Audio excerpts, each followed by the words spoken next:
Quelle réserve avoir dans tes placards en saison hivernale? Dans cette vidéo, je te propose de découvrir les produits que j'utilise en saison CAPA. Cette vidéo est particulièrement détaillée. Tu y retrouveras la fréquence des prises alimentaires par semaine, ainsi que le degré de bénéfice de chacun des aliments. J'ai déjà prévu de programmer la seconde partie de la vidéo au printemps, c'est-à-dire à la fin de la saison CAPA.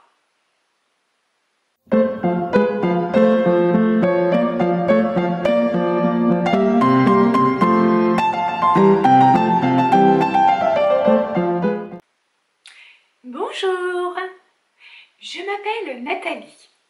Depuis 2018, j'accompagne les consultants en Ayurveda dans leur quotidien.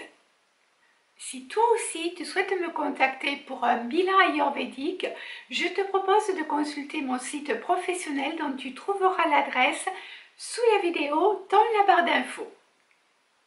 Et tu peux également me contacter pour une prise de rendez-vous si tu n'as jamais fait de bilan ayurvédique.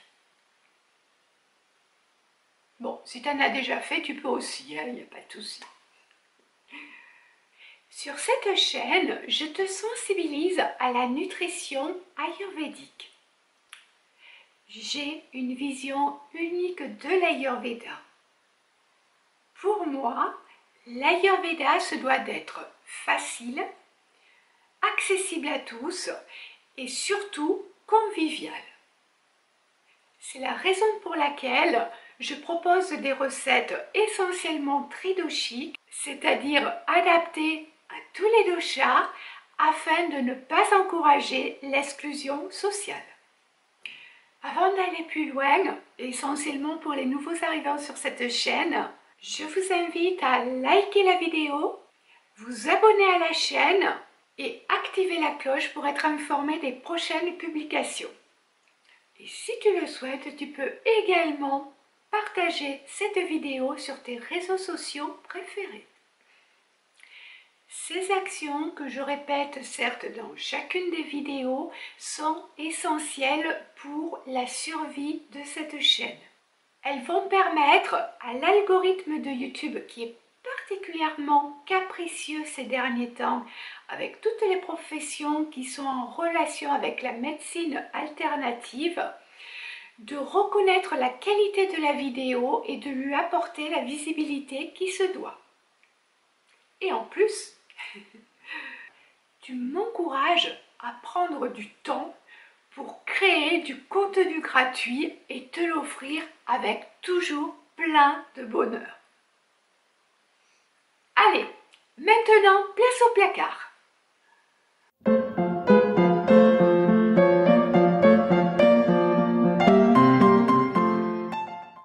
Pour que cette vidéo soit à la fois ludique et pédagogique, je te propose directement les ingrédients que je stocke dans mes placards et en saison hivernale.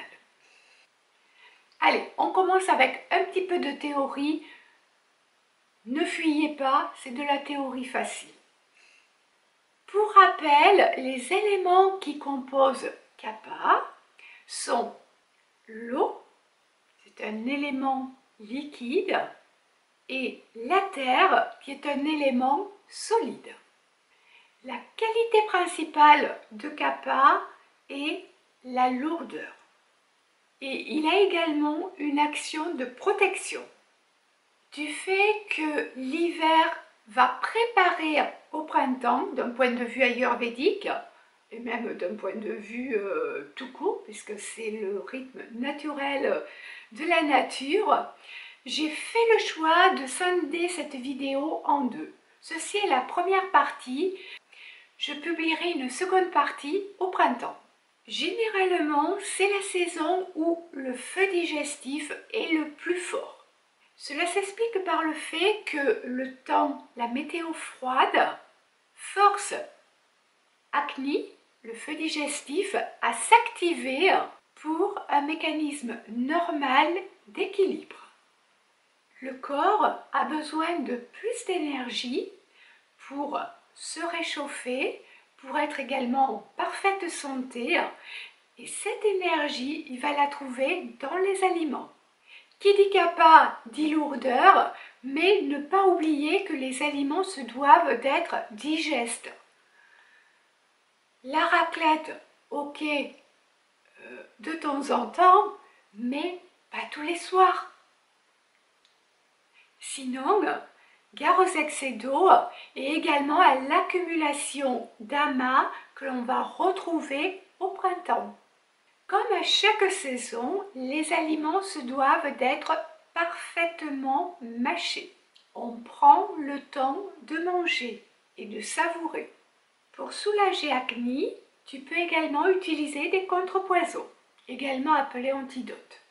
Autant que possible, privilégier une alimentation de saison et si possible locale. C'est la saison idéale des tisanes, notamment aux saveurs astringentes et piquantes. L'hiver, préférez les aliments cuits, chauds et épicés. L'ail, alors à utiliser avec parcimonie car il a quand même un goût qui est tamasique, c'est-à-dire qu'il va apporter de la noirceur au niveau de l'organisme. Le gingembre est une épice qui est sattvique. C'est d'ailleurs une des rares épices sattviques. Le poivre de Cayenne et les piments sont particulièrement recommandés. Autant que possible, évitez les aliments qui sont trop sucrés, trop gras, trop lourds ou congelés. Je pars du principe que chaque personne est unique, donc n'hésite pas à écouter ton corps et si besoin à faire appel à un thérapeute en Ayurveda. Dans cette vidéo, j'ai décidé de ne pas restreindre les aliments à la saison française parce que je me suis rendu compte qu'une grande partie d'entre vous ne vit pas en France. Ce qui est valable pour les Français qui vivent en France ne l'est pas forcément pour des personnes qui vivent au Canada, qui vivent en Suède, qui vivent à la Martinique par exemple. Donc c'est la raison pour laquelle je vous ai mis tous les aliments. Après, en fonction du pays où vous êtes actuellement, à vous de faire le tri. Les fruits de saison peuvent se consommer 3 à 4 fois par semaine. Les bons sont la pomme, l'érelle, les fruits secs. Alors dans les moyens, on va retrouver la grenade. De temps en temps, vous pouvez consommer des abricots, des pamplemousses, du citron, donc citron jaune et citron vert, de la papaye et des pruneaux.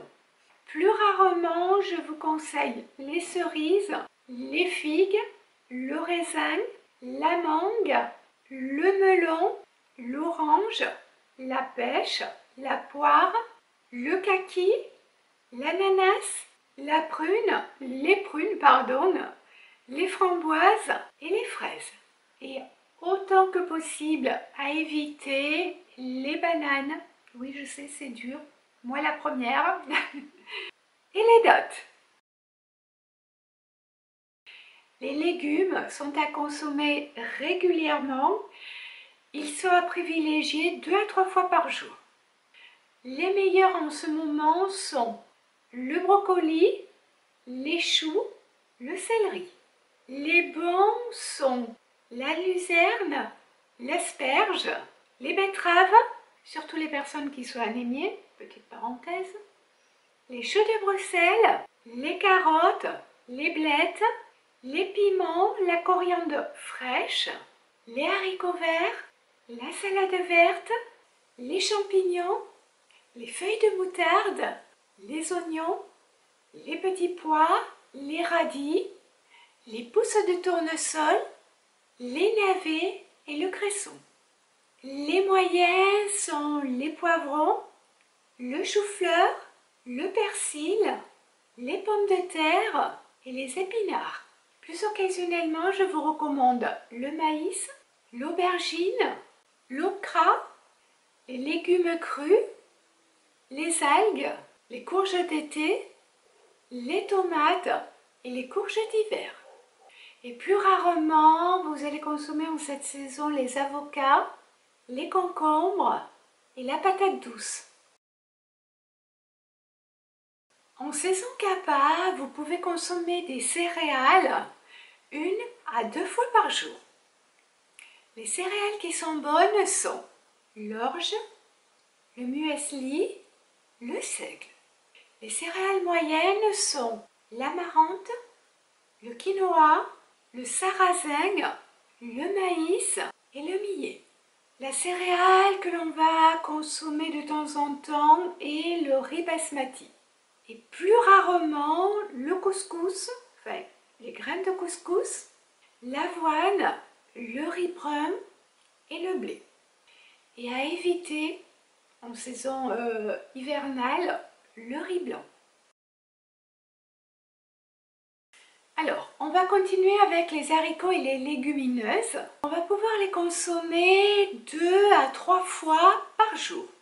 La très bonne est la zucchini. Dans les bonnes, on va retrouver le dalle, les lentilles, le lima et le soja. Dans les moyennes, on va retrouver l'haricot mungo, l'haricot rouge, le pinto, les pois cassés et le tofu. Et plus rarement, on va consommer des pois chiches. Les oléagineux et les graines que l'on va consommer 3 à 4 fois par semaine en cette saison sont les moyennes, les graines de courge, les graines de tournesol. De temps en temps, on va pouvoir consommer la noix de coco, les graines de sésame, plus rarement les amandes, les noix de cajou, l'aveline, les noix de pécan, les pignons de pin et les noix. Et à prendre le plus rarement possible, les noix de Brésil et les noix de macadamia. Parmi les produits laitiers, puisque l'Ayurveda n'interdit pas les produits laitiers, au contraire, sachant que les produits laitiers se doivent quand même d'être qualitatifs, donc je vous recommande fortement de vous fournir auprès d'un agriculteur local ou vraiment de vérifier la source. Ou alors préférez à ce moment-là des laits végétaux. Les produits laitiers peuvent être pris 1 à 2 fois par semaine. Dans les meilleurs, on va retrouver le babeur, le lait de soja. Dans les moyennes, on va retrouver le lait de chèvre. Parfois, vous pouvez consommer du ghee ou du kéfir.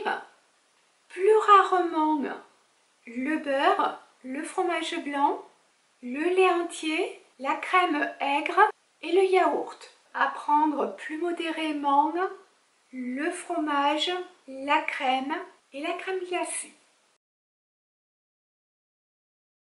On continue avec les produits animaux. Ils peuvent être consommés 1 à 2 fois par semaine. Alors, moyen en cette saison, le poulet et la dinde. Plus rarement, on recommande le canard, les œufs, les poissons, les coquillages. Et à éviter autant que possible, le bœuf, l'agneau et le porc. Dans les huiles, normalement, elles sont à consommer 1 à 2 fois par semaine. Les meilleures en cette saison sont l'huile de moutarde, l'huile de cartame, l'huile de tournesol. Les moyennes sont l'huile de maïs. Vous pouvez consommer de temps en temps du ghee, de l'huile d'arachide, de l'huile de sésame et l'huile de soja. Plus rarement, on vous recommande l'amande, l'huile d'amande, l'huile d'avocat, le beurre, l'huile de colza, l'huile de noix de coco et l'huile d'olive. Et à éviter, alors ça, attendez-vous à ce que je vous le dise régulièrement, à éviter absolument, c'est peut-être le seul moment où je vais utiliser le terme éviter avec catégorie, c'est concernant la margarine. C'est un des pires produits au niveau de l'alimentation. Si vous le souhaitez, je vous ferai une vidéo pour vous expliquer. Dites-moi dans les commentaires si vous êtes intéressé de connaître les inconvénients de la margarine sur l'alimentation, sur votre santé. Dites-moi dans les commentaires, ça m'intéresse. Une catégorie que vous adorez, et je vous rassure, moi aussi, c'est les sucres. Alors, comme je l'ai dit en introduction, les sucres sont à éviter autant que possible en cette saison. Avec les éléments eau et terre, le sucre va vous faire obligatoirement gonfler et donc grossir. Oui, je suis désolée. Surtout si vous ne le saviez pas. Il y a encore des gens qui ne le savaient pas? Bon. De temps en temps, vous avez peut-être remarqué, mais je me parle un peu toute seule. À croire que je m'ennuie. Mais non, vous êtes tous là, derrière la caméra. Et d'ailleurs, merci d'être là. Je continue avec le sucre. Le sucre moyen, c'est le miel. Vous pouvez utiliser de temps en temps le jacquari, plus rarement le fructose, la mélasse et le sucre brut non raffiné. Et à éviter également autant que possible tous les édulcorants artificiels, le sucre blanc, le sucre brun et le sirop d'érable. Je continue avec les épices. Elles, bien sûr, aucun souci au niveau de la prise puisqu'on peut en prendre 3 fois par jour sans souci. Donc, les épices qui sont très bonnes en saison capa sont le poivre noir, la cardamone, le poivre de Cayenne, le clou de girofle, l'ail, bien qu'il soit tamasique, le gingembre qui lui est sadvique, le raifort, la moutarde et le curcuma. Les bonnes épices pour nous en cette saison, on retrouve le féru de persique, le basilic, la coriandre fraîche, la cannelle. Pour rappel, c'est le contrepoison du sucre avec la cardamone. La coriandre, oui je sais, je reviens sur la cannelle. Je vous ai dit tout à l'heure que autant que possible il fallait éviter le sucre. Si vous êtes amené à en prendre, à ce moment-là vous le prenez avec beaucoup de sattva et vous rajoutez les contrepoisons qui sont la cannelle et la cardamone. Comme ça va passer un peu plus facilement. Mais ne pas en abuser en cette saison parce qu'il y a quand même une prédisposition du corps, de l'environnemental à une certaine prise de poids. La coriandre, le cumin, le fenugrec, le persil. Dans les épices moyennes, on va retrouver le fenouil, la menthe et la noix de muscade. Plus rarement, je vous conseille d'utiliser le sel gemme et très occasionnellement le sel de mer. Concernant les boissons, on va pouvoir les consommer 3 à 4 fois par semaine. Comme je vous l'ai dit également en intro, les meilleures sont les infusions et en particulier les infusions épicées. Les moyennes sont le thé vert ou le thé noir, bémol sur les personnes qui sont en manque de fer, anémiées ou qui souffrent de maladies qui sont liées à un trouble du fer. Et l'eau chaude.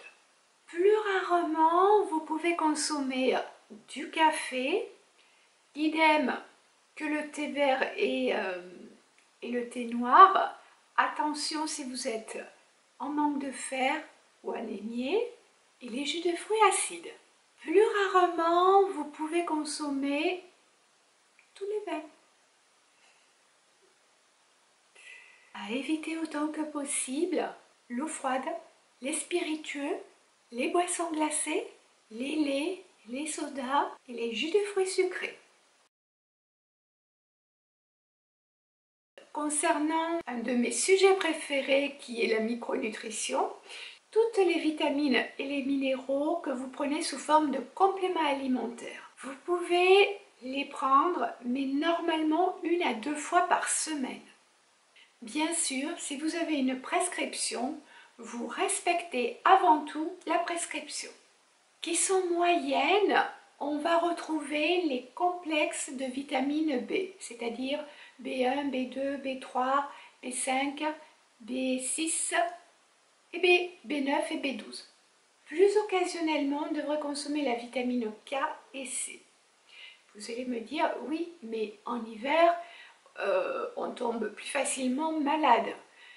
Je rappelle que si vous tombez plus facilement malade, ça veut dire que vos défenses immunitaires sont basses. Pourquoi vos défenses immunitaires sont basses? Est-ce que c'est lié à un stress? Est-ce que c'est lié à un problème de sommeil? Est-ce que c'est lié à un autre facteur? Donc il faut toujours aller rechercher la cause. Pour rappel, l'Ayurveda a une approche holistique, c'est-à-dire qu'on va toujours chercher la cause et des fois, il faut même aller chercher la cause de la cause. Donc la vitamine C, on va la prendre surtout naturelle.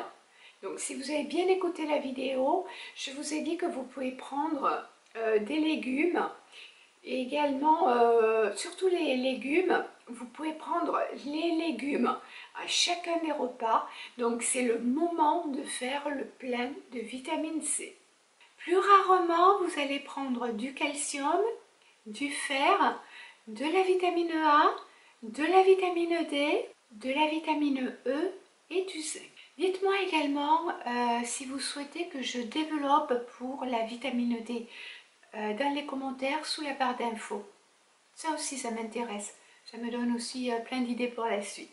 Donc, comme je le répète assez régulièrement, idéalement, l'alimentation doit couvrir tous les besoins. Donc une alimentation qui est qualitative, bien choisir ses fournisseurs. On ne conserve pas bien sûr les produits frais, donc ils soient consommés assez rapidement. Et également le mode de cuisson. Là aussi, j'ai prévu de vous faire une vidéo détaillée parce qu'il y a beaucoup de choses à dire. J'ai oublié de préciser également que ce qui va jouer également, c'est l'environnement, c'est la mastication au moment de la digestion, c'est également la façon dont les repas sont pris. Est-ce qu'ils sont pris avec quelqu'un en face de soi qui est énervé, ou soi-même, on peut éprouver de la colère? Est-ce qu'ils sont pris dans le stress? Tous ces facteurs vont rentrer en compte dans la bonne assimilation des vitamines et des minéraux. Concernant le stress sous toutes ses formes, n'hésitez pas à faire appel à un thérapeute en Ayurveda. Il saura vraiment vous conseiller le mieux possible et si besoin, je me tiens également à votre disposition. Dans la précédente vidéo, j'avais mis à votre disposition un tableau de synthèse. Cependant, j'ai remarqué qu'une seule personne l'avait téléchargé, donc je pars du principe que ça ne vous intéresse pas. C'est la raison pour laquelle je ne l'ai pas rajouté dans les outils mis à disposition. Je le rappelle régulièrement, mais c'est vraiment très important parce que c'est quand même lui qui a fait tout le travail. Ces recommandations sont issues de l'immense travail qu'a effectué Astrea Smith. C'est lui également qui a permis d'adapter l'Ayurveda aux Européens. C'est ça le plus important à retenir. Alors, j'ai bien pris note de vos précédents commentaires dans la vidéo dans mes placards ayurvédiques en saison Vata. Aussi, j'ai conservé à peu près la même durée. Peux-tu me dire également s'il y a certains points de cette vidéo que tu as du mal à mettre en place, toi, dans ton quotidien? Si c'est le cas, n'hésite pas, un petit commentaire sous la barre d'informations. Et comme toujours, toutes les suggestions bienveillantes sont accueillies avec énormément de gratitude. Je te remercie infiniment d'avoir pris du temps pour regarder cette vidéo jusqu'au bout. Et maintenant, il ne me reste plus qu'à vous souhaiter à vous, la communauté des gens heureux, une très belle, très joyeuse et très lumineuse journée. Je vous embrasse vraiment très fort et je vous dis à très vite.